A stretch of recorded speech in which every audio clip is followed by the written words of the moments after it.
It sounds like something Def Leppard would have done around High and Dry or Pyromania. Between this album, Headhunter, The Blitz, Heart Attack, I don't know which one I like the best. No, I was banging chicks left and right when I was in freaking Omaha and all over the country, and you were banging dudes when I was gone. Mark Storaci looking more 83 than 88. This is just Krokus doing fucking Krokus.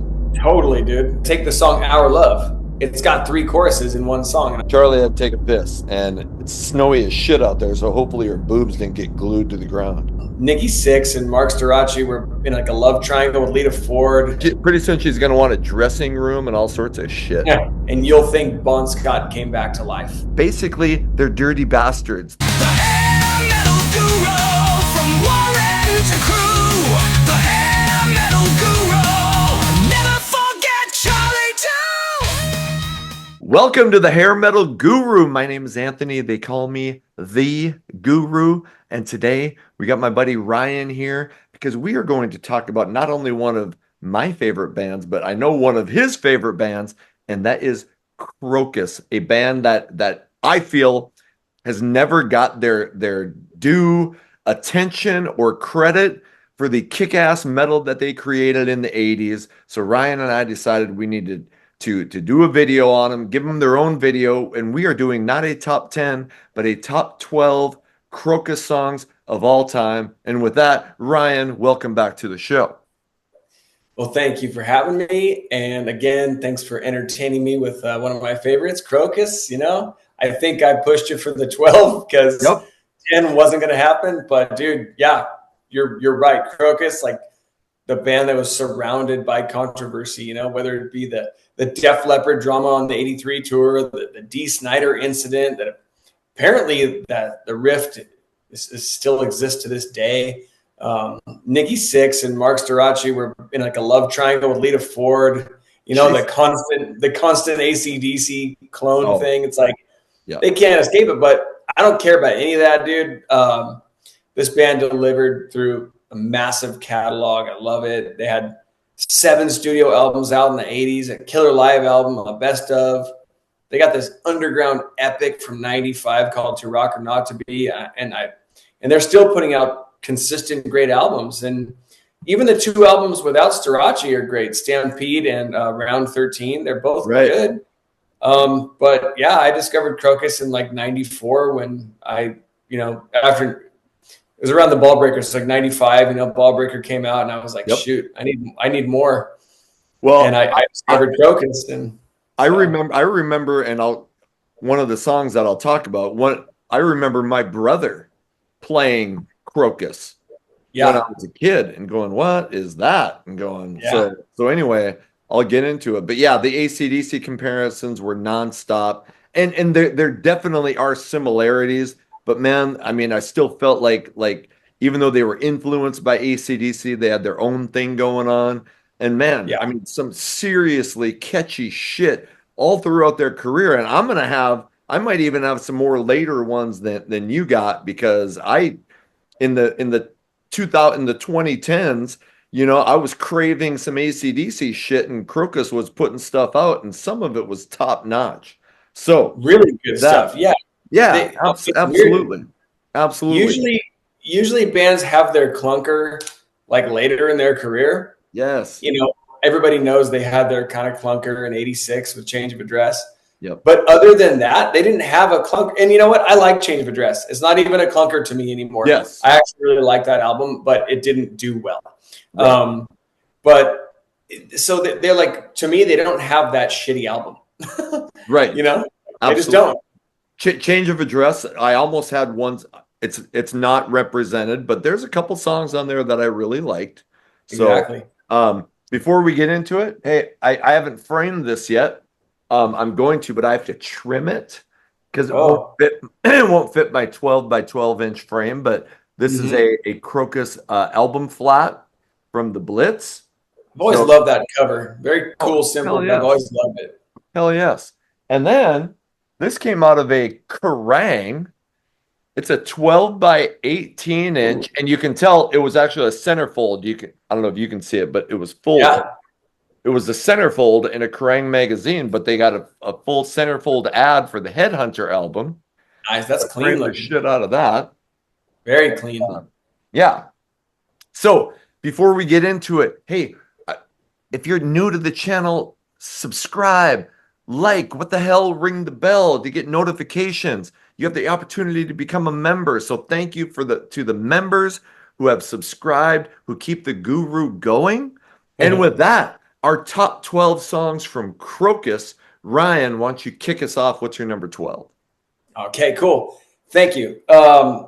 So I do have a number 12. I'm not going to play the game I usually play and add one, but I do want to bring up, and I'm going to highlight these, but I will just settle on one. But for some reason, Krokus has like several songs that just kind of, they're like twins. Like they go together for me. And I don't quite know I don't know if it's like the position on the album, the length of the song titles are similar, the actual songs are similar, but I'll see if you agree. Like Ready to Burn and Nightwolf, Headhunter, Neath the Rich, Playing the Outlaw to the Top, Yep. Hot Stuff, Rock the Nation, Yep. like those, so all these kind of like these songs they're not similar to me in terms of how they sound, but they just kind of go together.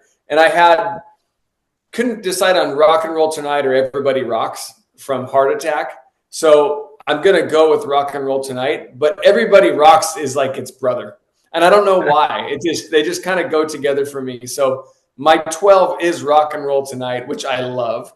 I love Heart Attack from '88. And I have another on this list much higher from Heart Attack. But these two songs, like I said, they kind of go hand in hand. The only deal with this is, and I'm sure you've seen it, the quality of the music video.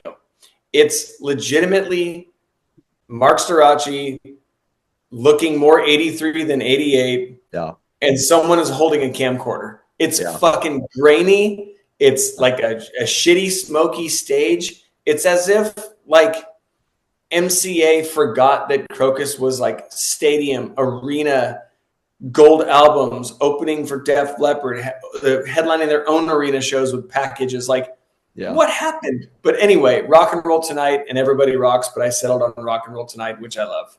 Okay. All right. Yeah, and that's a really underrated album.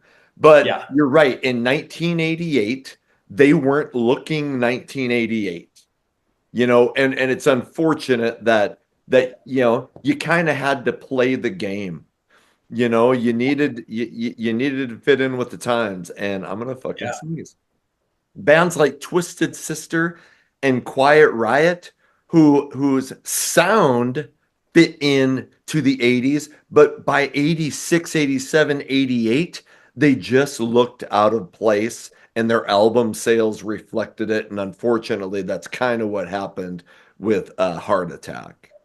Yeah, and like I don't know if it's because I know the band so well, but if you like search Rock and Roll Tonight on YouTube, the thumbnail photo is Storace kind of like this, and and it looks exactly like him on stage from the Headhunter tour with like tassels and stuff, and I'm like, what the fuck? Like and it was that video. I'm like, oh my gosh, and like some of the guys kind of prettied up a little bit, but yeah, they definitely look more 83 than 88, and it's unfortunate.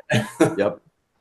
Okay, my number 12, and this one comes from the Blitz album, and it's gonna be my only cover, because I remember my brother playing the song on cassette, and it's Ballroom Blitz, but I didn't even know it was a cover back then. I wasn't listening to classic rock radio. I was listening to whatever the pop radio stations, because in 1984, I'm 11 or 12, depending on when it was. So I remember my brother having this cassette in his car and playing the song, and I'm like, shit, that's pretty cool. And I knew who AC/DC was, I'm like, oh yeah, cool song, great guitars.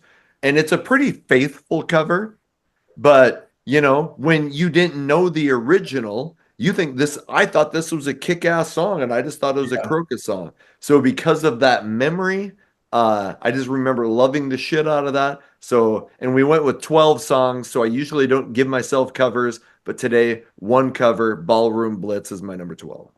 Nice. Yeah, I got a cover on mine too. It's not this.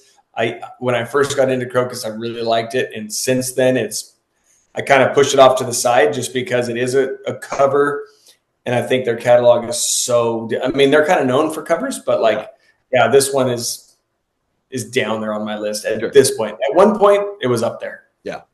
All right, we're on to your number 11. Okay, big one. I got Eat the Rich here, one of the early Krokus hits, and I love this song. I was in a band and we did this song. We did this, Midnight Maniac, and Long Stick Goes Boom, and these were absolute beasts to sing. They were difficult, but another great song that just keeps building and building and building, and he climbs that vocal ladder, and it gets better and better as it goes. Really silly music video, but what an epic song. It's a giant, but I have it down on the list because there is so much Krokus for me to cover. Yes. I might have to talk about that one later. So very good. Yeah. And I'm trying not to, like, I don't want to always let the cat out of the bag, but yeah. Yeah, that's a great song. So, okay. My number 11 comes from the One Vice at a Time album, and it's I'm on the Run. I think it's got one of the most, it's like, this is a real fucking AC/DC guitar riff on the intro. And that chorus just freaking bounces. And I was like, Krokus let their guitars breathe. You know, they have those nice pauses, as well as any band since, yes, AC/DC. And you hear that comparison a lot, and I completely get it. And so I said, you know, they do have their own thing, but damn it, you can't help but think AC/DC quite a bit. And I think this is one of the songs that really does the AC/DC thing really well. So yeah, I'm on the Run, my number 11. Great choice. It's on my honorables. I did not choose anything from the first three albums, and it's not because I don't like them. I love their whole catalog. I love those first three. I think that those first three kind of fall into the category of like Too Fast for Love, On Through the Night, and High and Dry, where people are like, I love the early raw shit. Yeah, Brian. But I do love it. But I love 83 and beyond a lot more. So I didn't choose anything from there. But when I was listening, I started with One Vice at a Time. I didn't even go back to because you know, I mean, that stuff is even, I mean, I'm old as fuck, you know, and you're just a young buck. But even that stuff, the 82 stuff, that's a little bit older than, you know, I wasn't really rocking when I was 10, but you know, I was. In later years, I did listen to that shit, and I was like, fuck, it is pretty solid. So I do have a couple albums from those earlier years, but not only starting at 82. So very good. With that, we're on to your number 10. Okay. Speaking of polished, Speaking of polished, here's where I got Boys Night Out off of the Blitz. This is the third song on the Blitz, and I know they use drum machines on the Blitz, and the drum machine sound and the crash and the kick in and the hand claps in this song, like there's timing between this and Midnight Maniac. The drums come in at a different place than you normally think it would, but it works really well. This is commercial 84 Krokus. Between this and Midnight Maniac, it kind of paints the picture. Drummers that aren't obsessed with Krokus like I am have a hard time coming in at the right moment on this song and Midnight Maniac. And I don't mean to keep harping on it, but the drums make a big difference on this album because you could tell they're machine drums. But Bryan Adams helped write this song or wrote this song. I know that the guys have credits as well. But Bryan Adams brought this song to them. I think they were at the studio and they heard it. And so it also kind of goes to show where their headspace was at in 84, if they're going to take a Bryan Adams song and make it more of a rocker. But Yep. this song rips. It's like your predictable boys going out, high school guys in the mid '80s doing the thing, and so it's Right. great. But on that Bryan Adams note, I mean, he wrote 2 years prior to that, or maybe 1 year, one of the heaviest Kiss songs of all time, War Machine. That's So, I right. mean, Bryan Adams, even though, he's got the pop rock thing and the ballad thing, that dude Yeah, wrote some rockin' shit. yeah. He had to pay the bills somehow. Oh, yes. Oh, yes. And until he finally released the Reckless album, which sold like 90 million copies, and then the bills Right. were pretty much paid from there on out. That's exactly So, right. all right. My number 10 goes back to the Blitz. And now when I look back, and I love the song Ballroom Blitz, but I'll be honest, when I look back, I'm like, naming your album The Blitz, calling it The Blitz, I don't think it's the smartest move. I liked it when I was a kid because I was a kid and I didn't know shit. But to name your album after a fucking cover song, uh, I don't know. Anyway, It's fun, but it's funny you mentioned that because I do talk about that later on in the oh, episode, that specifically. So that's interesting. sure, sure. So, but it's Our Love, and it's a great mid-tempo rock song. It's damn near gets ballady at times, but not really a ballad. Catchy as shit riff, very poppy, and the subject matter. It's like it's a guy and a girl, and they both cheat on each other when they're Yeah. away. So obviously the guy's on tour, but they love each other when they're together. Basically, they're dirty bastards, the two of them. So I wrote down, this is the only song I really wrote down lyrics for, but so he says, I can tell by the way you hold your head, tell by the way you smile. You're telling me lies, but I don't need to know. It's your life. And then at the end, he goes, we both had lovers out of town. We both like fooling around. It doesn't really matter because we'll never fall apart again. So, it's like, yeah, I was banging chicks left and right when I was in freaking Omaha and all over the country, and you were banging dudes when I was gone, but I'm back now and it's us forever. I mean, it's kind of an interesting subject. So, but I think Exactly. catchy as shit. And you'll just hear every time I talk about a good Krokus song, how fucking awesome and catchy the guitars are. Oh yeah. And I love Starachi's voice, but Oh, yeah. yeah. So Our Love is my number 10. Talk about a statement with those drums at the beginning of that song. It's Yep. simple, but it works really well. And that guitar crunching in. But oh yeah, I was reading an interview with Starachi, and he was talking about how that song he said has like 3 choruses. He's like, we got to the point where we were writing songs that were so catchy that he's like, take the song Our Love. It's got 3 choruses in one song. And I'm like, I never thought about that. So I mean, if you can fit in like that bridge in the chorus and make it sound that good, and you could kind of remove one of those and it'd still be good, that's a damn good song. So here's Charlie. This chick texted me the other day, and she's single. We're not dating or anything, but she's like, yeah, my son's sleeping with me because I don't know, he had a bad day at school or something. He's like 9. She says, so I'm not sleeping alone tonight. And I said, well, I'm sleeping with Charlie, and she's got bad breath, but she does have 8 tits, so that is a bonus. So yeah. Yeah, you got 8 boobs because you're very nice and you're very pretty. Okay. Yeah, Charlie's been so fucking needy. Every time I get on camera lately, she's like pawing at me, and I'm like, maybe She she's wants starting to real. to. Pretty soon she's gonna want a dressing room and all sorts of shit. Yeah. You know. She's got to So remain famous. Keep yeah, showing that face. yeah, and those boobs. Okay, that was my number 10. We're on to your number 9. Okay, number 9. Okay, these 3 are all from To Rock or Not to Be. One of the best 90s albums there are, and one of the best comeback albums. So this is the second song on this epic from 95. And I'll be honest, between this album, Headhunter, The Blitz, Heart Attack, I don't know which one I like the best. Probably Headhunter, but whatever. Yeah.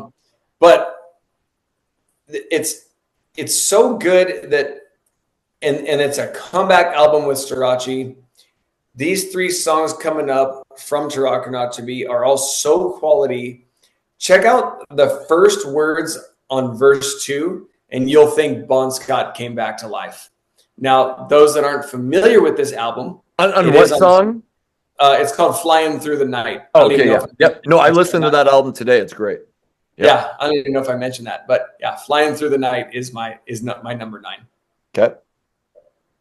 And so I listened to that album and it was solid as shit. I was like, oh, I didn't find anything. And I'll be honest, I know you pumped that up, but I didn't really listen to it until I heard you start talking about it. I So see. Yeah, I need to spend some more time with it because, yeah, it just kind of escaped me over the years. But I did spend more time with fucking Hoodoo from oh, is yeah, that 2010 and then Dirty Dynamite. I've actually listened to yeah. those a lot more than To Rock or Not to Be. Those So, are great. Yeah. yeah. Okay. My number 9. Uh, is this the biggest hit from Krokus? It might be. It's Screaming in the Night from Headhunter. And you might think that I would have that closer to number 1 because it's probably as ballady as Krokus gets. And like I said, might be their biggest hit, but that song, it's just big and moody and epic. And here's the biggest compliment I can give it is that it sounds like something Def Leppard would have done around High and Dry or Pyromania. For some reason, it kind of gives me Bringing on the Heartbreak vibes. And so, huge hit, great song. Starachi is amazing, and that's my number 9. Great choice, man. It's in my honorables. Okay. All right. Okay. Awesome. I'm surprised it's not on your list, but all right. There's so much Crocus in my head. I had to, Yeah. Okay. You're number 8. All right. The third song on To Rock or Not to Be, the title track. You got the machine gun vocals, the killer lyrics, and the name of this tour was Destination Stage, which is one of the lyrics in this song. This is exactly where bands needed to be upon re-entry into the rock world. I mean, like I said, they just killed it on this album. It's like the perfect blend between like late 80s, but kind of holding true to some of like the AC/DC roots here. It's just, I don't know, dude. This whole album is they played it perfectly in terms of a comeback. You don't listen to that album and think, okay, here's Krokus trying to do something 90s. It's like, this is just Krokus doing fucking Krokus. Totally, dude. And which I love. I love that they didn't like go, okay, I mean, 1995, that's the year Warrant put out Ultraphobic. I love that album, but it's Warrant doing grunge, and Krokus is like, fuck that, So Totally. love it. All right. My number 8, now I can't remember what number it was in yours. It's Boys Night Out. Nice. It's the ultimate party song. Yeah. From the Blitz. Starachi's voice is upper limit throughout the whole thing. There's not a lot of variation in it, but his voice kicks ass, so it works. Great chorus. And I love that poppy shit. They put hand claps in the chorus, Yeah. and I'm into that. Like I dig when, I like a lot of the poppier side. Now I don't like when bands get so overtly chasing like Kiss with I Was Made for, I mean, they were so going disco, but here they're putting the best parts of 80s pop into a straight ahead rock song, and I think it works. Yeah. I mean, between this and Animal, yeah, Crocus and Def Leppard, both have hand claps in these songs, and it works great. Shit, yes. The audience can join in the whole thing. Hell yeah. Hell yeah. All right, we're on to your number 7. Okay. So the last one from To Rock or Not to Be is the opening song called Lionheart. And this was like the statement song of their back. And if you listen to the first 30 seconds of this song, you'll know why. This was an import for me. So when I got into Crocus in the mid 90s, it was the best of Headhunter and the Blitz was like all you could find. And then you have to like go to used record stores and find the vinyls of everything else. So I was reading in one of those old import magazines, the CD imports. I was like, oh, they have a new one. Oh my gosh. And it came with like a full, like a packet and like a fan club packet and a booklet and all this stuff. And I had to like try to, get someone to translate the German and this and that. It was really cool. So I spent a lot of time mastering this thing. Amazing song. There's one live version of this on YouTube somewhere from around this time. There's not much live Krokus from like random years in there, but this one's out there and it's great. He still hits it. It's a hard song to sing, man. Yeah. And I just thought of this randomly, but I really like the new Starachi shit that I'm hearing. Oh, yeah. It popped into my head. And it just sounds like straight ahead, good old Krokus did back in the day. That was your number 7, right? That we just did? Yeah. Okay. My number 7, yes, comes from 2013's Dirty Dynamite. And it's Let the Good Times Roll. And I just love how fucking catchy the guitars are in this. And it would not be out of place on the best of the Krokus shit you would hear in the 1980s. Starachi's voice is excellent. And, you know what you're going to get guitar-wise, just straight ahead catchy as shit. But, I listened to this album when it first came out. And I don't think I bought the CD. I could feel kind of bad. I probably should have. But, I've always just would play it on YouTube every now and then. And this is the song that stood out the most. I'm like, damn. And it's just straight ahead 80s party rock. Let the Good Times Roll, number 7.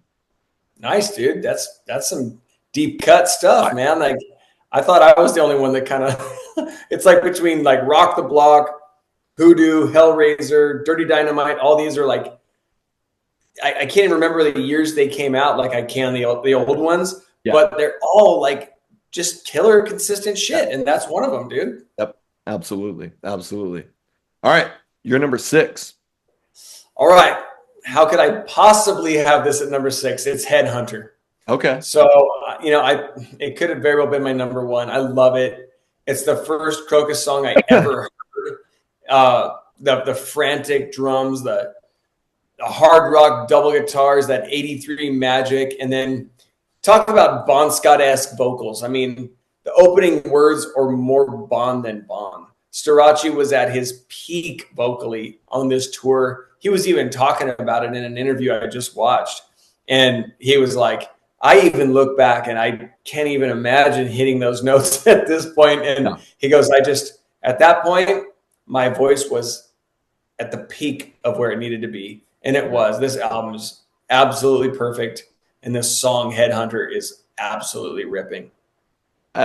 You might be shocked. It's in my honorables. And I was like, how could I not have Headhunter in my top 12? I think, when I was hearing it when I was younger, it's so heavy. And like it is like Krokus doing full on metal. And back in the day, I was, it took me a while before I started getting into that heavier shit. Yeah. And so I have no problem saying I always gravitated towards the pop metal side of Krokus, and so I like that song, but it didn't make my top 12. I know somebody whipped me. Okay, whipped me in the good way, if you know what I'm saying. Okay, my number 6. Shit, you already mentioned it. It's Everybody Rocks from Heart Attack. Fucking nice. Yes, I love that album. Simple party rock, but they do it. Is what, and I feel like they're battling with Poison's "Open Up and Say Ah" album here. Like this is, it's like they're nothing but a good time. Simple CC DeVille like guitar riff, catchy as shit. Great album. I don't know how many copies it sold, but it should have sold way more. I mean, I think it was pretty much a failure, at least according to the record label, which sucked. Because man, if I was if you didn't know, if you knew Krokus from their big albums, and somebody said, where do I start after that? I'd say go to Heart Attack, 1988, if you haven't listened to it yet.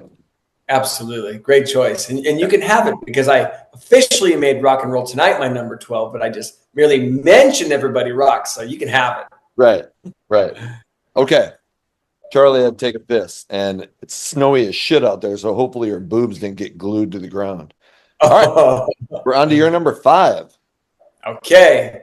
A little known song called Lay Me Down. And this is the song from Alive and Screaming, the live album from '86. So I don't know where this gem came from or the story behind it. They only performed it live. They never recorded it as a I was just gonna studio ask. song. Okay. Yeah, and so it's just like, to me, I probably sound like a broken record, but this is where Krokus '86 needed to be. Had they done more of this versus more of the stuff they did on the backside of Change of Address, it would have maintained, or maybe they would have ascended in their fandom and their popularity after the Blitz. So, but anyway, if you know, those don't know it, it's kind of buried in the middle of the live album, and it's great. Like the pre-chorus is giant '86 gang vocals, and dude, I don't know the story behind it, but it's quite the song. I don't know that album. I honestly have never listened to it. So it's not a studio track on a live album. It's a live track. It's a brand new track that they play live, and you'll never hear it as a studio recording. Yeah. Huh, that's kind of weird. I know, it is weird. You know, that an unrecorded track would make a live album. I Because how know, many songs are on that live album? Oh, there's a lot. There's 10 probably. Okay. Yeah. Okay. Yeah. Yeah. Yeah. That's kind of weird. Okay. All right. Shit. Now I got to go listen to that after I get done with this. Okay. Well, my number 5, and I tried not to give away the secret because you talked about songs that just go together. Well, my number 5 is Rock and Roll Tonight from Heart Attack. Oh, nice. So Everybody Rocks and Rock and Roll Tonight. I feel like it's, they're so similar. They kind of belong together. Got that simple drum beat, catchy as shit guitar riff, super poppy. You can tell that they were definitely trying to get a hit on this thing, but I love that poppy chorus, and awesome. And those two songs, Everybody Rocks and Rock and Roll Tonight, fucking start there on Heart Attack. I mean, you catchy as fuck. And they still play it live. Yeah. It's like been in their set ever since, which you'd think that they would ignore this shit, but they always play this song. Right. Okay. Yeah. All right, you're number 4.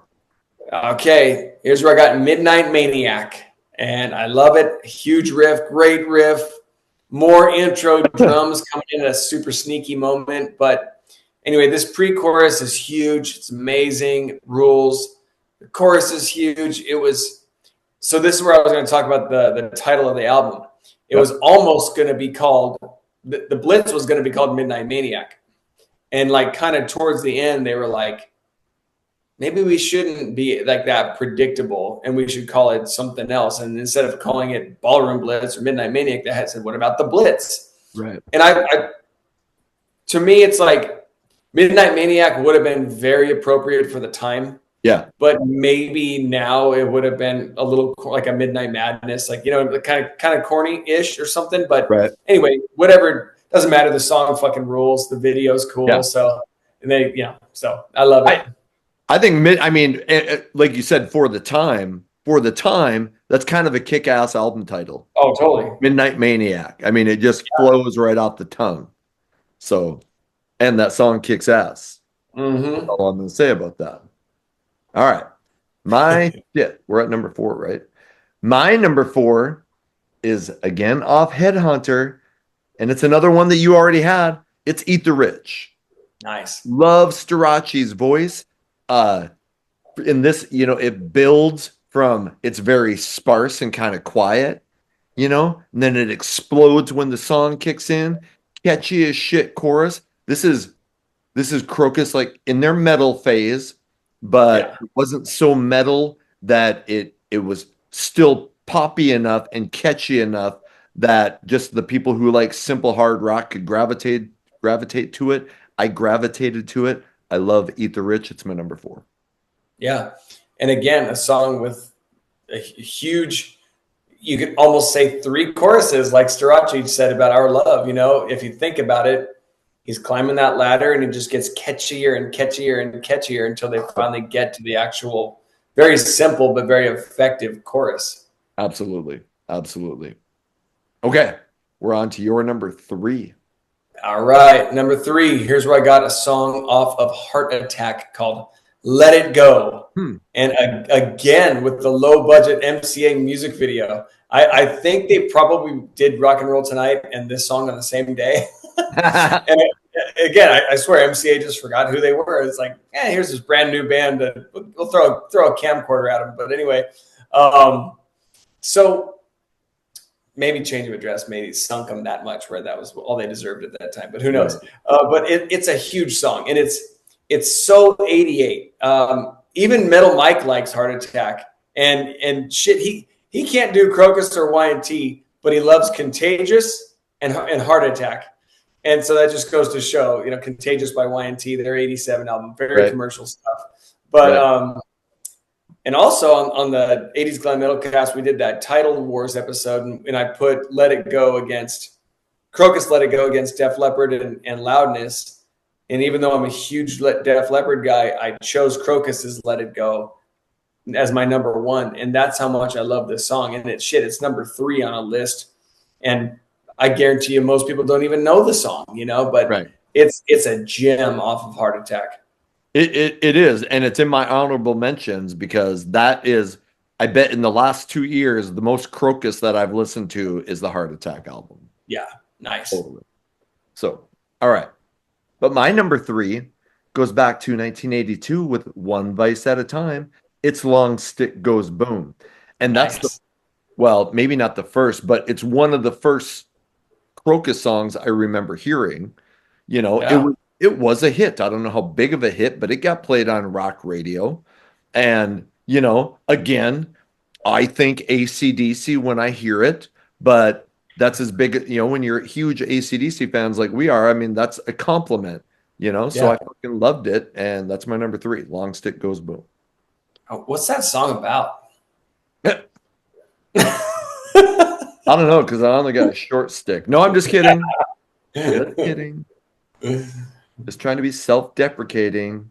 It's here. No, I'm kidding. All right. Okay. Your number two. All right. One of the best covers in history, Stayed Awake All Night. And this song they made their own. The riff is insane. The vocals are insane. The breakdown is awesome. I love it on record. I love it live. And my dad loves this song, so it kind of helps. Wait. Who does it originally?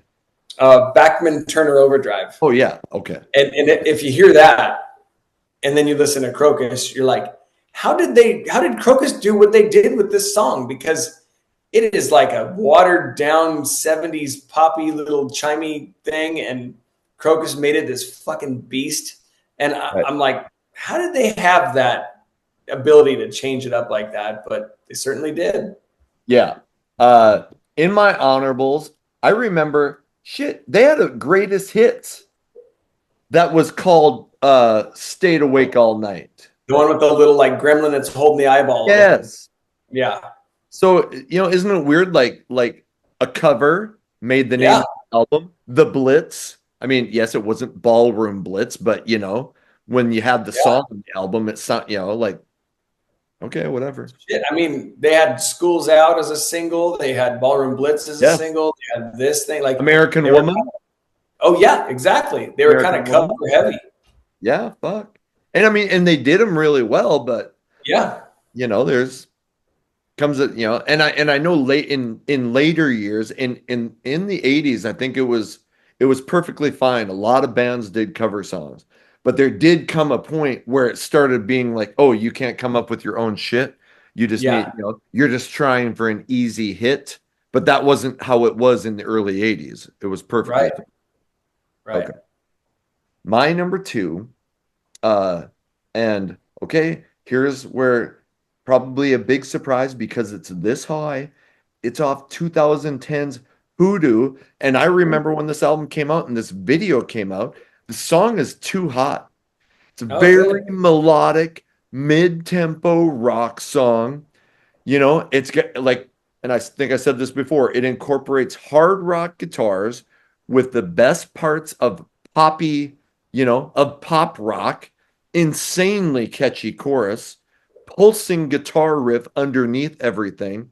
And that Hoodoo, it's a solid fucking album. That and Dirty Dynamite are great. So I was like, damn it, I'm not going to try to just go back to the 80s. And so Too Hot, great song, and it's my favorite song off the Hoodoo album. So check that shit out. Nice, dude. I love the dedication. This Yeah. is great. All right. Great choice. All right. And we are on to our number ones. What do you got? Ooh, okay. I have the happiest, the catchiest, the hugest Krokus song from 1984's The Blitz, and the song is called Ready to Rock. Oh, yeah. And I believe this was my first choice on the Should Have Been a Singles episode we did on the 80s Glam Metal cast. Yep. And if you don't know the song, which I think people probably will, check this song live from the Video Blitz home video, which is obviously on YouTube now. But this performed live on that tour is killer. He incorporates the crowd and everything, but it's kind of a forgotten Krokus gem because people tend to focus on their more aggressive early 80s stuff and kind of shun the commercial stuff. But it's my number one from these rippers, and I wanted to make sure that I really felt it. I didn't want to just, throw a curveball to throw a curveball. I've always gravitated towards this song. And when I was going back and I was like, should I put Stayed Awake All Night, out of just because I love it and it's a ripper and it's sentimental. Nah, Ready to Rock is still my number one. I mean, it's got everything to me. That song is perfect Mark Storace, so had to do it. I love that song, and it was damn difficult to just put it in my honorable mentions. It almost made my list, but it didn't. But I love it. Yes. Okay. My number one was the first. Now, this is the first song that I really remember loving from Krokus, and it's Midnight Maniac. Nice. Utterly poppy, that insanely catchy guitar riff in the intro. Whole like, geez, even just thinking about it, I'm like, and the song just bounces and swings. You have to move along with it. And I've always wondered, like later, because they were really pretty metal around that time, or they did some poppier shit. Like, did they like that song later on, or did they feel like, okay, we were just going for a hit? I love it, but how some bands will go, yeah, we were trying to write a hit at this point. So I just feel like that is what the most poppy song of the early 80s Krokus period. So anyway, it was a decent sized hit and my favorite Krokus song. Well played, great choice. And to that, I can answer your question because Storace loves that shit. I think Chris Von Rohr is the founding member and the bass player. And he left after Headhunter and came back for Heart Attack. And he's still kind of like pulls the strings in the band and like he's the leader still. And he like forbids that era to be played. So like when they play live, they don't play any of this stuff. And the fans are bummed. Storace's actually bummed. I just watched an interview and he's still bummed that they don't do it. He does do it in his band Storace though. Yeah. And so he busts out some good shit. And wow, that's weird. I know. So he just, the leader of the band, man, he just says, hey, I wasn't involved back then. And I'd rather not play that stuff. And so I saw Krokus in 2015 at the Whiskey in LA. And, it's a tiny place. Everybody knows that place. It's tiny. And they really focused on the really, really early stuff. I mean, I'm talking, they went up to 83 and then they went into the 2000s and that was it. Wow. Which it was still great, but like I was missing some of the stuff that obviously we would gravitate Yeah. towards more. But they do, there's a pretty good version of the Storace band playing Midnight Maniac out there from like a couple years ago. And then also, I forgot to mention when I talked about Let It Go, Krokus as a band just performed Let It Go like last year. Okay. And they did a great job. And again, I was like, wow, I didn't expect them to ever even consider this song. Right. I thought Rock and Roll Tonight would be the only choice off of Heart Attack, but they played Let It Go. And if you YouTube that, it's really good. So, yeah. Okay. All right. Damn. And Mike, I mean, I knew that Chris Von Rohr, I think that's his name. I knew he left the band. I knew he came back around Heart Attack. But Yeah. you have much more knowledge about Krokus than I do. So I was like learning all that shit.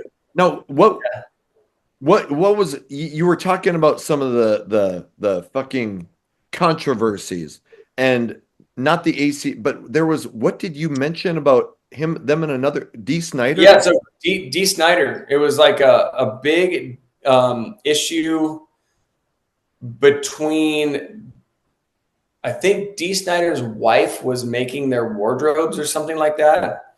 And there was a big rift there. And it was something that they're pretty like embarrassed that happened. Okay. And I think Storace tried to mend fences and D. Snyder was still like, no way. And if you ever realize D. Snyder will not play Krokus on the House of Hair. And like when that was the big deal, like that was the 80s show you'd listen to. Yeah. Before like XM or anything like that, he just said fuck you to Krokus every time. And I don't think that they've ever mended fences. I think it was something insulting towards his wife. So I don't really blame him. Yeah. And then the other thing I mentioned was the Lita Ford thing, because Nikki was with her, and then Storace was with her, and then Storace was throwing stones in the media and all that shit at Nikki, and so all that, it was they did create a lot of controversy back then. Sure. I was gonna say it wasn't that Storace was trying to bang D. Snyder's wife, was it? But she was clothes, and maybe there was like, maybe they fucking shit on her work or something. I don't, something like that. But it was really bad. I don't know what it was. And then there was, Joe Elliott claiming that Storace was stealing his stage moves on the Pyromania tour, and that I heard. But they've mended fences, so that's good. Yeah. Okay. Yeah. All right. That brings us to the end of our top 12 songs. I would love it if you went down and told us your favorite Krokus songs, okay? And what you think, and whether whose list was better. Was it mine or Ryan's? Just kidding. Ryan, thanks for coming on and talking about a band that we needed to fucking talk about. That's right, dude. I mean, there's so many songs, man. I had like 10 honorables, maybe more. There's a ton. What's your honorables? Oh, honorables? I got Heat Strokes, Bedside Radio, Burning Bones, Long Stick, Playing the Outlaw, I'm on the Run. Love Nightwolf and Ready to Burn. Stand and Be Counted from Headhunters, great. Burning Up the Night was the song I had off of Change of Address. Wild Love and Flying High off a Heart Attack. And then 2 songs off To Rock or Not to Be is You Ain't Got the Guts to Do It and Talking Like a Shotgun. Right. I could have had a bunch, but these were just the ones that were left over after my initial list. Ready to Rock, Let It Go, Headhunter. Nice. Yeah. So, killer. All right. Hey, thanks for staying till the end of this video. Appreciate it. Hey, like, subscribe, what the hell, ring the bell. Again, comment, whatever you can do to support the channel. I just appreciate you being here. Until the next video comes out, my name is Anthony. They call me the Guru. Take care.